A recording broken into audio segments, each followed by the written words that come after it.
Now you're live. Hey, now we're live. Now we're live. Wait. So,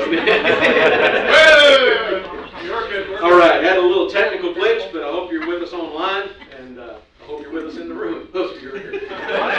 That's optional. Judges 9. I'm gonna be honest with you. I wasn't looking forward to Judges 9 because I love the Gideon story so much. Now that it's over, I'm like, well, yeah, it's just natural. This is fantastic stuff, man.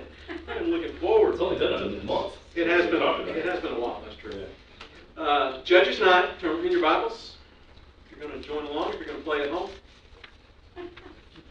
we encourage you to take notes, but only ask questions that we can answer. How do we know if we don't ask them? Just think. Wait, is that one of those ones? That's one of the ones. Don't ask that. I can't answer that question. Or I'll do a bad start. What's the meaning of blank? That's easy. Judges 9. Jesus. Just say Jesus. Listen, there's a ton here. So any thoughts that you have, I want to hear them. I'm sure Mike's got a few as well. Judges 9, Abimelech's conspiracy. Remember the setup here. We've got Gideon, end of his life, and he unfortunately feels like it's a good idea. After he turns down kingship, like they want him to be king and rule over them, he's like, nope, I won't do it. My sons won't do it. God will rule over you. But wait, there's more. Just give me all this. Then he said, well, I tell you what, just give me the gold earrings that you got, and I'll do something special with that. So he makes this golden ephod, and I know, like, you think he was off base then, right? Yeah. Yeah, like Mike thinks he had already taken the right turn. I'm a little more gracious. I'm a little more gracious with Gideon. I think he meant well, and I'll explain a little bit of why I think that later on when we get into it. But let's just assume I'm right. So Gideon makes this image that, in my mind, I think he was making something that he considered an altar, something that would be a remembrance of what God had done, so that people would focus on God and not him. No matter what his intentions were, it became a stumbling block. It became a thing that people worshipped as though it were a god. And things did not end well after Gideon passes. The people don't respect him. It's like they don't even remember what he did, what God did through him. And what we're going to find out here shortly is they are already in full-blown idolatry. I don't know if Gideon gets the blame, some of the blame for that or not. They all had their choices to make. He certainly didn't help by creating that idol. Well, because by the end of it, didn't we say he was kind of living like a king, even though... Well, he definitely was. I don't know how many wives he had, but he had 70 sons. Yeah. So he had a bunch of wives, and he had a concubine and another son. He's like, I'm not going to be king. I'm just going to set myself up over here. And, Yeah. So he wouldn't be the king. He wouldn't take the responsibility of leading, but he took the lifestyle. Right. And listen, if people are trying to treat you that way, you're going to turn it down? Like, it's easy to say, oh, no, that's absolutely not. Really well. But imagine your whole neighborhood comes to your house every day and asks you what you want them to do. Especially when you have the ephod. Yeah, when you got the ephod. Everybody wants to come and pay you to see the ephod. Even though it's not in the temple or anything. So he's living like a king. He names the son of the concubine Abimelech, which means, my father is king. So no matter what his intentions were with the golden ephod, however you say it, he ended up being about that life, right? So there he is. So here we are, verse 1 of Judges 9. Then Abimelech, the son of Jerubbaal, went to Shechem to his mother's brothers and spoke with them, and with all the family of the house of his mother's father, saying, please, speak in the hearing of all the men of Shechem. Which is better for you, that all 70 of the sons of Jerubbaal reign over you, or that one reign over you? Remember that I am your own flesh and bone. This dude, sneaky snake. There are 70, I typed the word legitimate sons, but not knowing how many wives he had, I'm a little bit sketchy on that term. To define There are 70 sons from wives. That he claimed, yeah. Yeah, that he claimed. That had some aspect of his inheritance. Yeah. So let's say that they looked at themselves as legitimate, looked at Abimelech as illegitimate. That's probably a fair assumption, I think. It's quite possible that Abimelech is shunned by them because his mom is the concubine. That's what I'm saying. Right. So he's either at this point trying to protect himself from harm from the legitimate heirs, or he's just being spiteful against them for having been treated unfairly, or he's just a bad guy looking to take advantage of an opportunity. All of the above. All of the above, probably. Yep. Probably. And by the way he acts later on. Yeah. Most likely. Yeah, most likely. At any rate, he's a first-class politician. I mean, he's good. He creates a problem out of thin air and then proclaims that he is the solution to that problem. Has anybody said that the other 70 want to reign over anybody? Not that we know of. No, we have no aspect of history that tells us Yeah. that. It seems like that would be included in the story, if it were true to me, because that would be poignant. Because none of them are technically kings either, because Gideon was never Because Gideon was never a king. Yeah. Right. So he creates the problem. Hey, you want those 70 guys coming over here and ruling over you? Listen, be better if I just did it, wouldn't you? Especially since I'm one of you. Yeah. Me and you. As being the son of a concubine, he would be considered of his mother's family. That's right. So he would be of their flesh and blood. That's right. Makes me wonder if the mother decided what his name was going to be. No, because it specifically says he named him. Ah, okay. Yeah. Yep. Now, she might have suggested it, but it does say that Starting he early. named him Abimelech. Maybe she was a great politician too. Yeah, honestly. That's genetic. We have seen that in the Bible before, too. Absolutely. Verse 3, and his mother's brothers spoke all these words concerning him in the hearing of all the men of Shechem, and their heart was inclined to follow Abimelech. For they said, he is our brother. So they gave him 70 shekels of silver from the temple of Baal-berith, with which Abimelech hired worthless and reckless men, and they followed him. Where'd the money come from? The temple of Baal, which we've seen. Well, it's even worse than that. So they named it Baal-berith. Did you go over this? I did. I forgot to write it down, but I did look at that. Lord of the Covenant. Lord of the Covenant, that's right. So, That's pretty that's really, That's real blasphemy. that's pretty crazy right there. So, yeah. This whole story gets extremely blasphemous. It really does. When you look into the details of where stuff happens in the story, it's I guess I don't hear the word worthless come up a whole lot. That's right, people, so that really. So worthless Those are family. pretty strong. And I do like the description fact that it's a for the piece of Bible. silver for each son, too. Yeah, that's right. That's right. So, I don't think that's without notice there. So he basically takes the money from a false god to attack the children of the hero of the one true God. That's right. With worthless? What do you call it? Reckless. Worthless? Basically, Reckless? guys you couldn't rely on. Well, here's the cool thing though. That wording there in the New King James, it's worthless and reckless men. So you're off to a bad start. The money comes from the temple of the Philistine god, right? So they've already turned completely away from the Lord. They're wholeheartedly serving a false god, helped along the way, no doubt, by the unintended, I think, idolatry of Gideon's ephod. This is the potential danger of man-made monuments to God. That's the point I wanted to get at with the ephod. I don't know what his intentions were,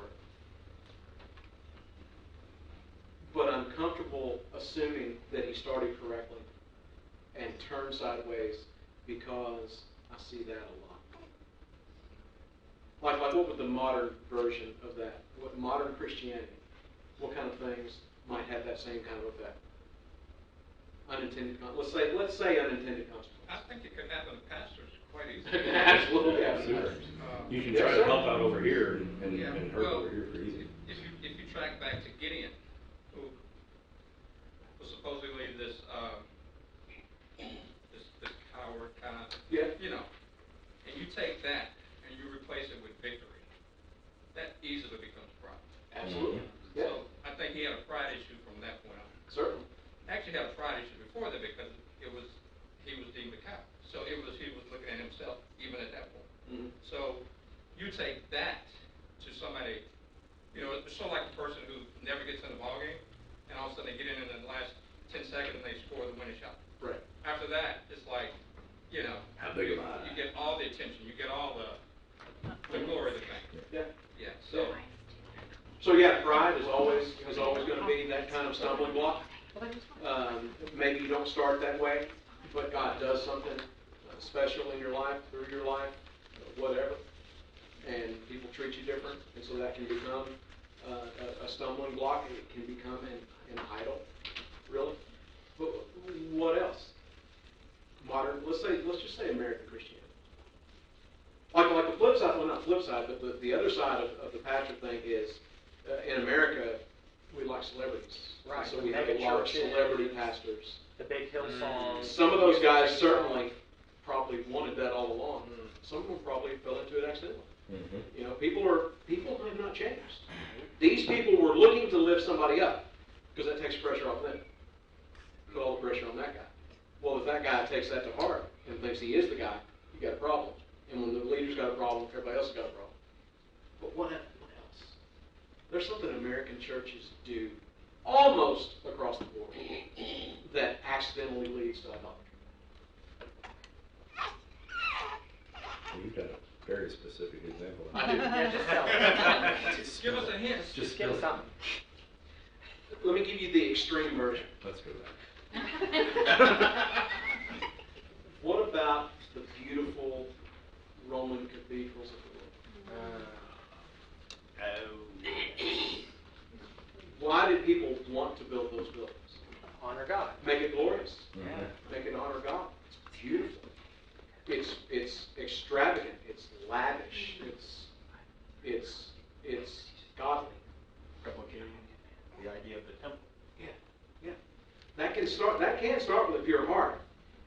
But then once you've got that building, what does everybody say? Oh, look at the building. The building itself. Becomes Wow, look at this building. This building is awesome. like the Crystal Cathedral. Especially Exactly like the after Crystal Cathedral. Yeah. 100 years and another 100 years, and now it's a landmark, and now that's all that people talk about. Oh, Yeah. the building. Mhm. Yeah. Why was it built? I don't remember, but That is a problem. quite the building. When you talk to people nowadays, like, what church you go to? And they'll be like, well, I go over here. You know, someone right beside the bar. And they're like, oh, I go to that one. And they're like, it's just so huge and has everything. Mhm. And see, that's the point with the pastor, to me. Yeah. It's like, so what do you do with all that? You build. And pretty soon, like you just said, you know, the first thing out of the mouth is the building. If you ask them about, if you meet somebody from there, if you ask them about the ministry, the work, they can't tell you. Mhm. You have to. The problem is they have to be willing to have the attitude that like Francis Chan had, where if that's what this is going to become, let's tear it down Yeah. and move on, That's right. because this cannot happen. You can't name 4 people in the church besides your own family. Yeah. Now, and so here's the thing. Like, that gets tricky. Right? Like this place we're in. It needs to be nice. But what's the definition of that? Like, it needs to be well kept. It needs to be, you know, what did Pastor Philip used to rail about all the time? What does the church end up with? All the stuff people are throwing away. Mhm. Hey, we're getting new couches in our house. Does the church want the old ones? I mean, that used to really just grate me. And I get it. It's like, hey, we're buying something nice It's the for our second house. best. Do you want the stuff that we don't want Yeah. anymore? The stuff that's not good enough for us anymore? So like that, like you can go too far on the doesn't matter what it looks like thing too. But as soon as it becomes a little bit nice, then you can have a pride problem. It's such a tricky thing. I think it needs to feel accessible for the people that are supposed to be drawn there too. Yeah, Like, that's you know, right. some people wouldn't find our building to be nice, but we find it as warm and comfortable because of who's here. Yeah. Whereas we'd all probably be uncomfortable walking into one of these monstrous 5,000 person Church of Christ. Yes. Because they're not going to have Mrs. Hunter at the door. We don't have a problem with the building because we live here. But Yeah. if you don't, That's right. If you're from outside, yeah. Because see, that's something that I've had to work through. But how much money are we going to spend on the building? Mhm. Because like I went full bore into the concept of, I don't care. I don't care. I don't care. It could be in a tent, that'd be fine. And I would. But, here's the other side of that. I live in a place where people who don't yet know any better think the building matters. Well, you also have to take care of what he's blessed us with. Absolutely, absolutely. It's kind of like the same thing you did with your truck. You had that old beat up when you were going to drive to the ground, but when you got a newer one, you were saving money, and it was helping you do your job better. It did have a purpose. It did have a purpose, and the building is kind of the same thing. We could let it just sit here and just make do, or we could put a little into it to keep it up and make it a little better. And Here's why you have to put a little into it. Because people that may or may not visit don't have a clue what's going on in here. And we live in a culture where the shape and the size of the building matters. And if it, on the outside, looks like the people inside don't care about the building, then people who care about buildings are never going to visit here. And I went through this like self-righteous thing as a pastor where I was like, so? Well, you can't have it be a barrier of entry to God. And that's where I got to. So we sealed the parking lot and painted new stripes. We didn't expand the parking lot. We did not expand the parking lot. We did not break the front of the building. we didn't put the parking garage in. So you see, like these are the decisions that really have to be made. Like we see the extreme version of how it goes wrong. I don't want to build a Roman cathedral. I personally don't care if this place looks better or worse than the place next door. For me, personally. But it's not just serving the purpose of making the country. So like you have see how tricky it gets? Here's another way it gets tricky. What are you supposed to wear to church? I was going to bring that up. Yeah. I've never really Clothes. understood why, as a generality, people think they have to get dressed up one day a week to meet with God. Do you know the mindset? There is a legitimate, intended good mindset. Yep. I wish I would track it back to in England that the king might be coming to visit church, so that's why people got dressed up. That did happen. But after it was kind of ensconced and it became its own thing, the idea was give God your best. Yeah. Well, you should do that It's a every matter day. of Show a matter, it's a matter of respect. I'll hold to that, but also see where clothes can be disrespectful. Mhm. I did have to ask a young man at one point to stop wearing the shirt that had the outline of a naked woman on his shirt to church. Amen. Happened in my office over there.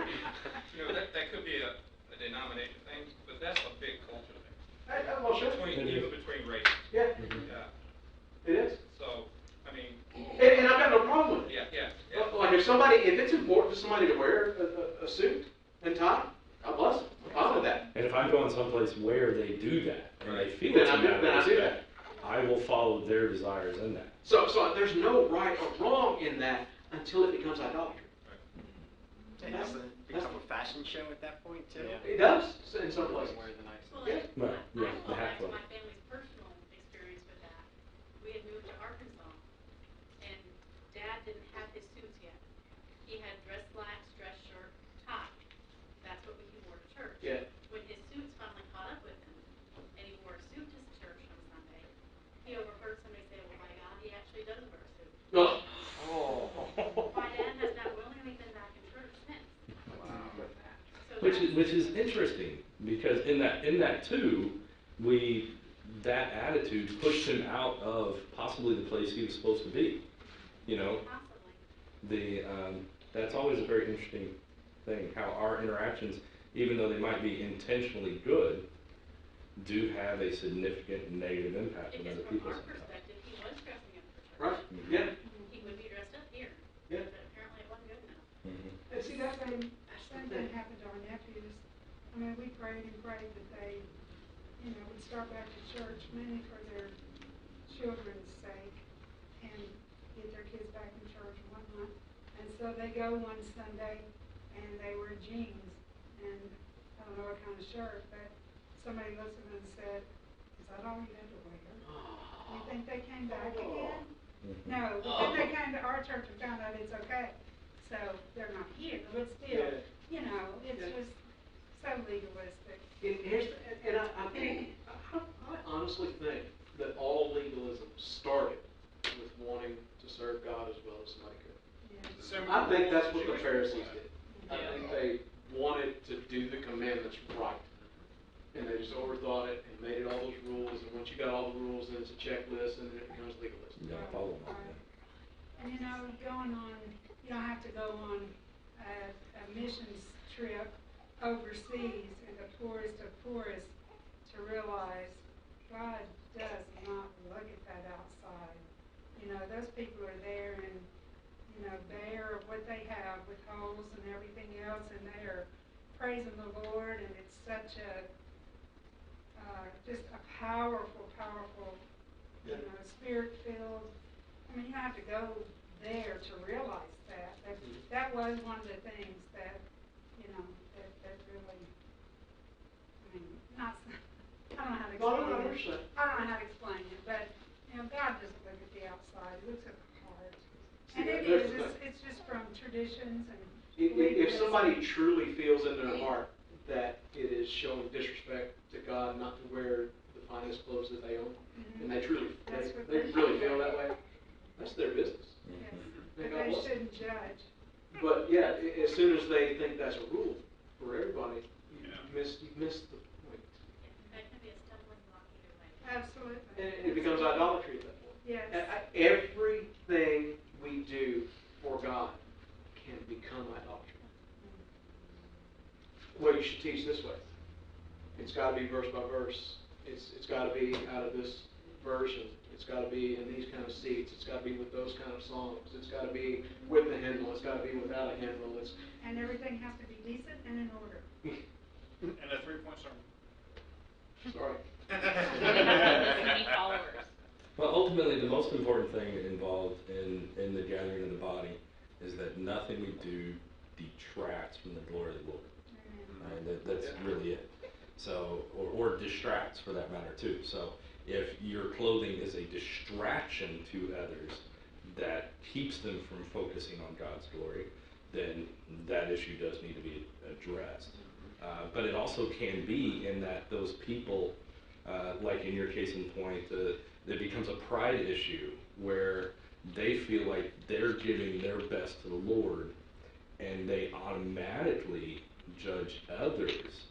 You know, like you said, he has a suit. He does wear. So they didn't ever take into account that that might be the best he has. They made the assumption that he's choosing not to give his best. And we have to be careful of that in the service of other people. You know, we have to be careful that as we serve the Lord, we're not looking down on others who are serving the Lord in the best way they can because maybe they don't do it as often or accomplish as much and things like that. It can become quite the stumbling block. Everything can become a stumbling block. And believe it or not, I've had people at the front door, visitors, you know, oh, I'm overdressed. No, you're okay, you know, oh, I'm underdressed. Did you have a couple pairs of jeans I can change into? Here's some flip-flops. Hey, we got a solution. Yeah. Stuff that up. It's the opposite of a virtual coat.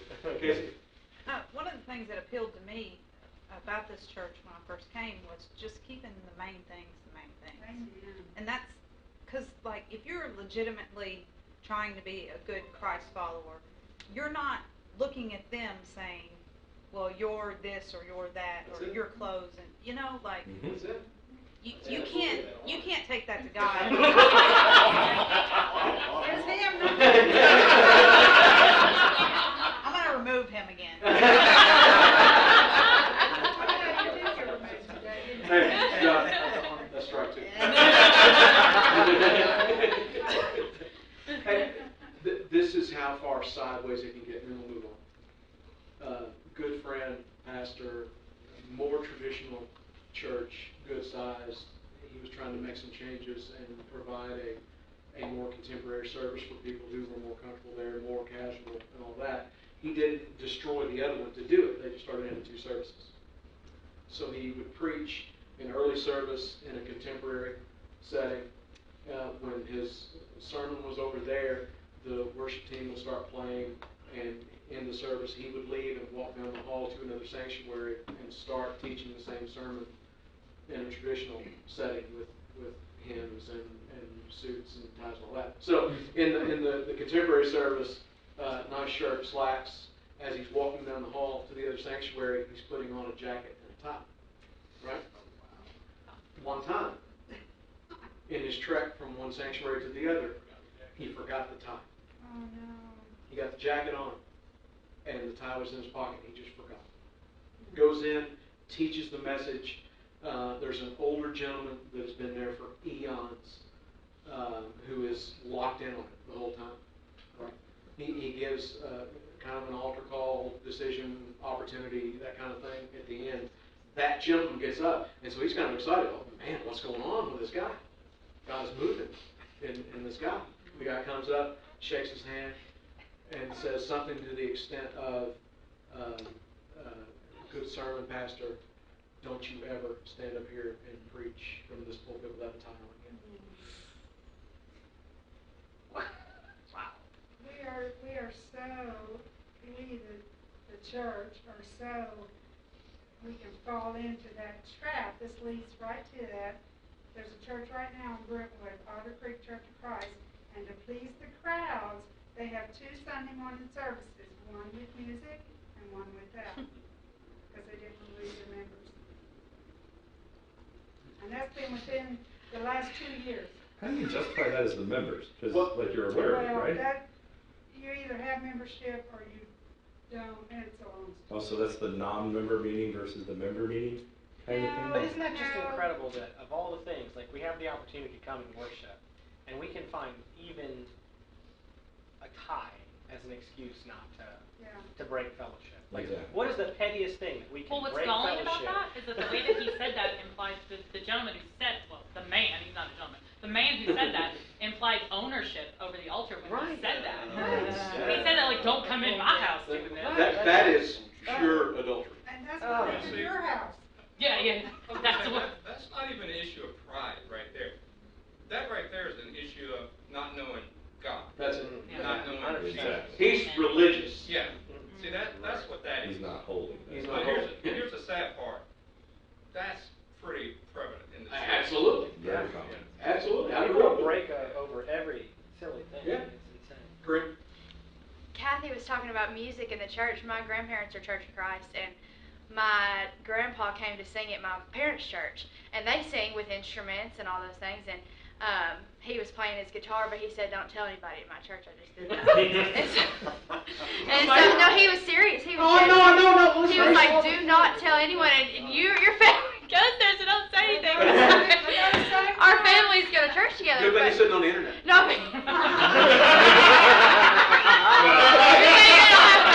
They're not going to watch it. Listen,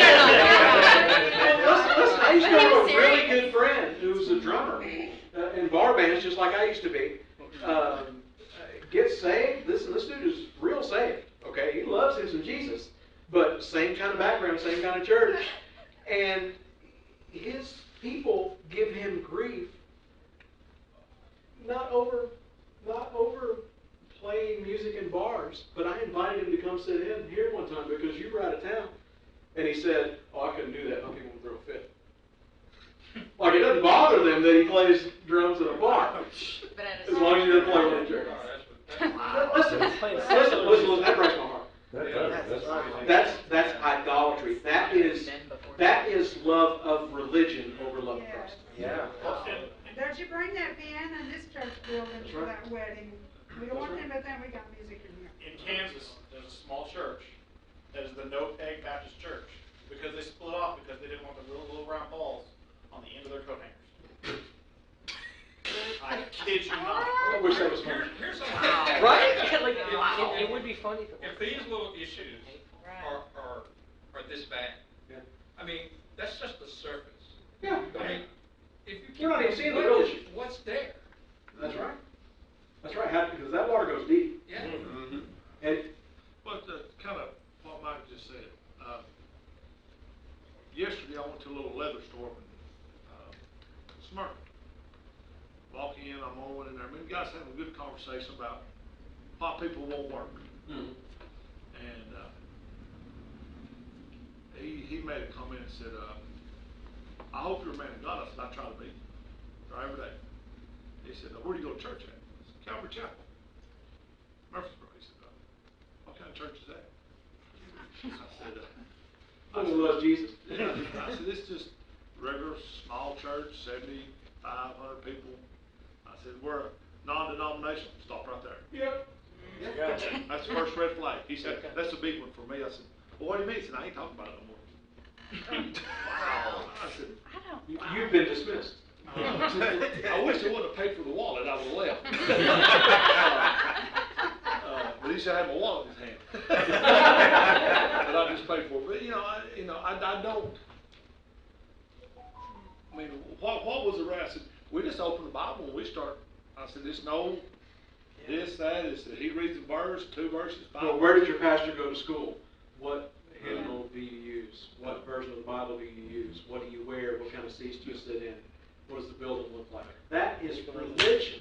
Not is it called by God. And just what you said, though, is everything started with a good intention. That's right.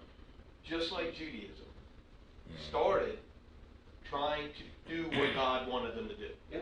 But then it became about doing instead of being about pleasing God. Yeah. And everything becomes that. You got to wear a tie. That's because you have to wear a tie, not because God wants you to wear a tie, because that's a rule, just like Judaism. That's right. So, I mean, it all, And that's it's my point solid. with the ethos. It's the same thing over and over. Yeah, no, I get you. I get you. Nothing new under the sun. We've been banging on the Church of Christ a little bit tonight. Okay, they're an easy target. Listen, they're an easy target for this kind of conversation. But I think the idea of singing without instruments started as a very holy and righteous thing. Let's keep this simple and make sure it's only the words of these songs. Well, That is here's the truth about that.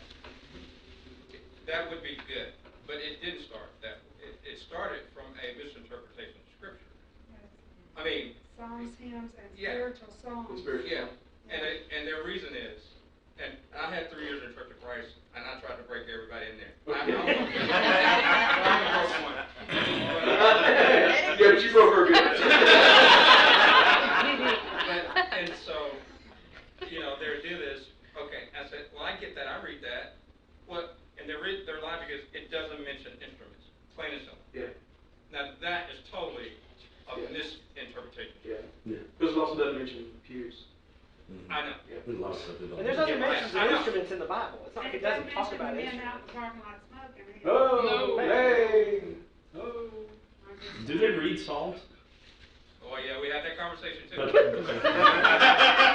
I pointed out the banging on the cymbals thing. Yeah. So Yeah, that's get me in, there's but- lots of Not the New instruments in Testament. there. Yeah. Not the New Testament. Well, it's not in the King James. Yeah. Take it even a step further.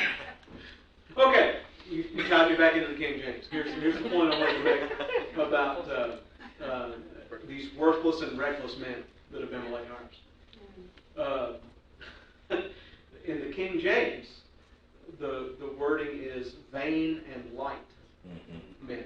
Yeah, that's right. It's actually, this New King James translation is not very good with these 2 words. Because here's the literal meaning in the Hebrew, empty and unimportant. Ooh. That's pretty scathing. Empty and unimportant men. People of no substance whatsoever. The dregs who are hanging out, who are willing to do whatever you want them to do for some money today. That's who we are. Those are his followers. And those of low value. There's our first clue at what kind of man we're dealing with here. He's not just a politician.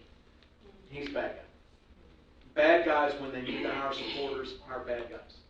It's just the way their mind works. Well, he had 70 pieces of silver. He didn't want to spend it all. That's a good point. It probably didn't cost that to get these guys. Contrast that with how Gideon ended up with his loyal followers. Where did that come from? The Lord brought them to him. Yeah. You know what the Lord said. Yeah. God said, you're the guy. And then God brought everybody else to him. And they came. Because they didn't understand why probably, but they knew where they were supposed to go. And who they were supposed to follow. This is the difference between what God does and what the world does. It's such a great illustration. Because he's not hiring these guys to do anything above board. Oh, no. Like, No, it immediately Yeah. goes ugly. Verse 5, then he went to his father's house of Ophrah and killed his brothers, the 70 sons of Jerubbaal, on one stone. But Jotham, the youngest son of Jerubbaal, was left because he hid himself. Did you look up what Jotham means? Oh, I did before. I don't remember. The Lord is upright. Mm. I always think that he was in the kitchen getting a drink or something, but all the rest of the brothers were. I heard everybody getting slain. Yeah, He was like, "Oh." well, it's I didn't get out. significant that they were killed on one rock. Yeah, what I was So trying to figure out that. what's the significance of that? Any thoughts? He has a big rock. There's actually several instances where you could make this argument, but I think the most basic one is reasonable. So these men weren't allowed to die defending themselves either. He basically snuck up on them, captured them, and went out and executed them. All right? It wasn't like an act of valor or war or anything like that. He executed each one after the other on the rock. Here we go. One at a time. That is absolutely true. All his half-brothers. But wait, there's more. There is quite a bit more. Yeah. Joshua 24, verses 25 and 26. So Joshua made a covenant with the people that day and made for them a statute and an ordinance in Shechem.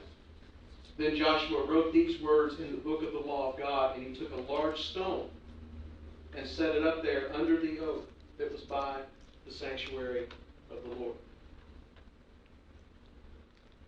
This is the rock. How did we get to that being the rock? Because different words for the tree are mentioned, but those words are interchangeable. Oak and terebinth are interchangeable.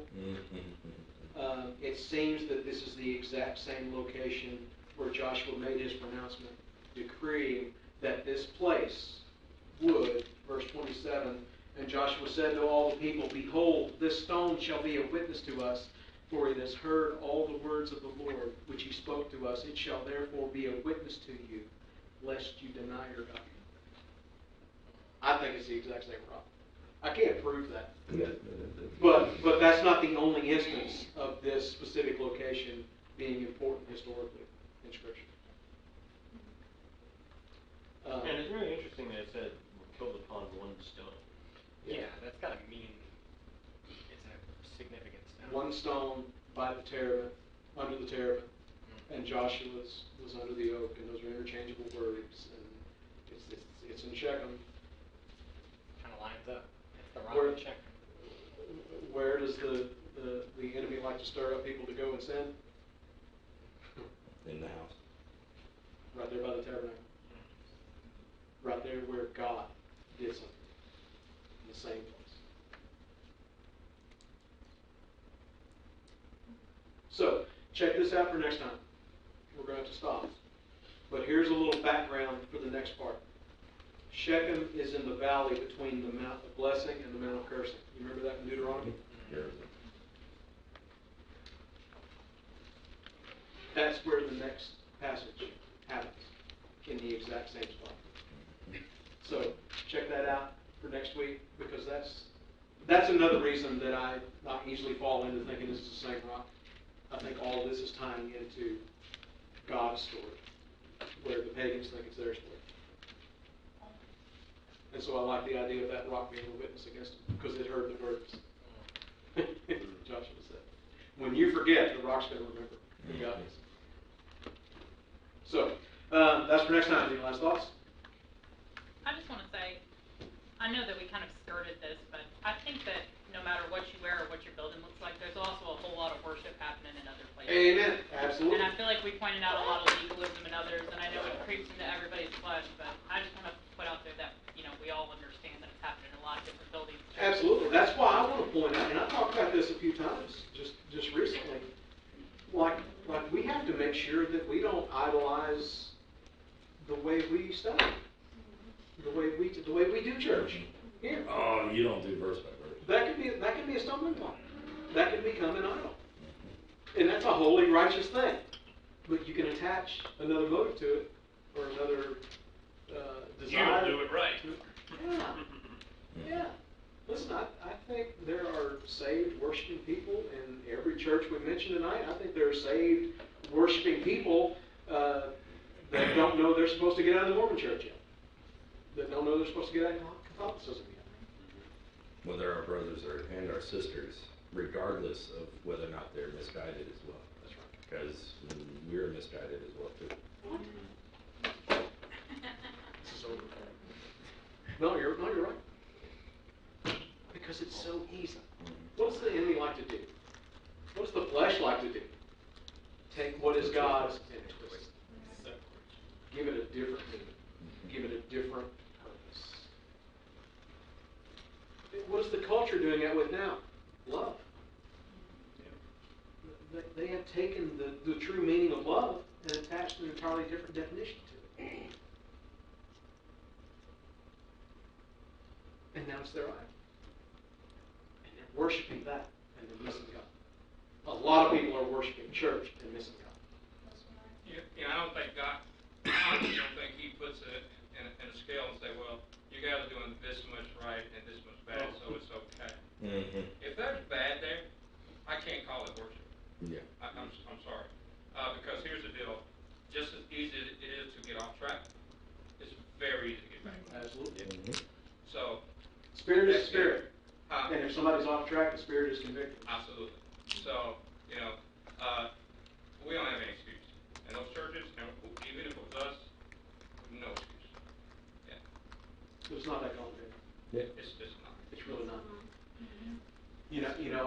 I am giving Gideon some leeway on his intentions with the effort, but something in his mind should have thought this isn't a good idea. Absolutely. Well, they possibly could have asked God.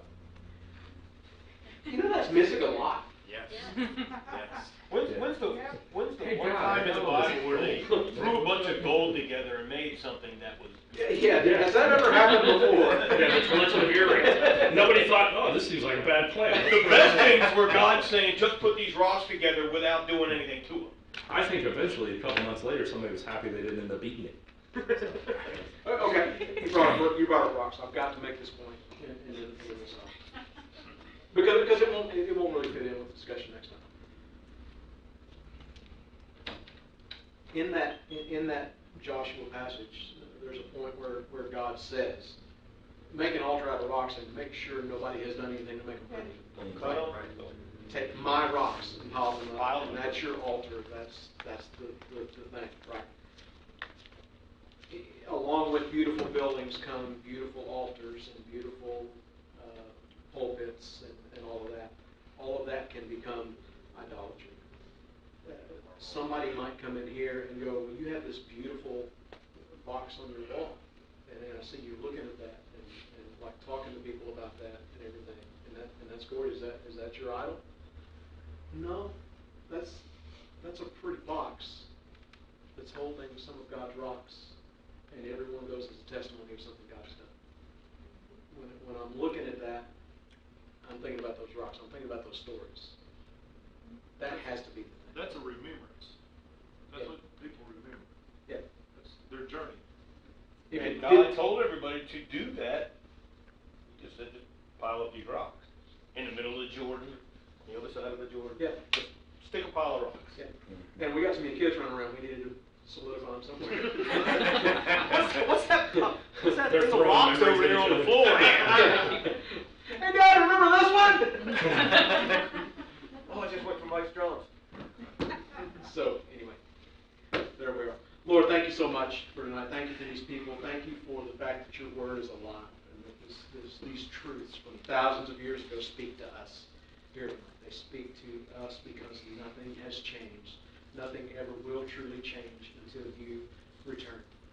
We don't know how long that's going to be, but give us strength to stand until then. Give us wisdom and discernment in all these things, that we would have no idols in our life, not our relationships, not our marriages, not our kids, not our careers, not piles of money, not our cars, not our church.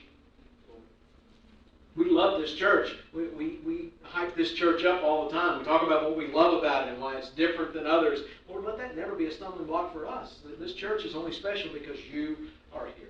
It's only special because you allow us to approach you in this place and learn from you and commune with you. And if that's ever not the main thing, Lord, just knock this place down, because it will have become more worthless than the pawn shop it used to be at that point. Lord, have your way in our lives, in our hearts, in our minds, in our worship, in our Bible study, in our discussion. May you be the center of everything we do in this place and everything we do out of this place. Lord, we love you. We praise you. In Jesus' name, God's people said, Amen. Amen. Love y'all. If you're watching online and you have the link, join us for the Zoom prayer meeting. That'll be up and running here in just a second, if it's not already. And if not, we will see you Sunday for the next live stream. Until then, love God, love everybody else. Amen.